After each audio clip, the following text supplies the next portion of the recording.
अस्सलाम वालेकुम। BK Baloch official सां गॾु आऊं आहियां अवां जो दोस्त बीके बलोच। नाज़रीन, अफ़सोसनाक ख़बर अवां सां शेयर कंदा हलूं त दादू शहर वेझो घर में चांहि ठाहिण दौरान गैस बंदि थियण ते ज़ाल ऐं मुड़ुसु कावड़ में अची पंहिंजे 5 ॿारनि खे वठी होटल तां चांहि पी आया।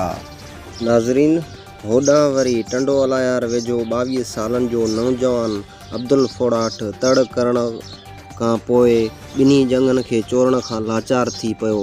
वारसनि यकदम नौजवान खे खणी मक़ामी अस्पताल दाख़िल करायो।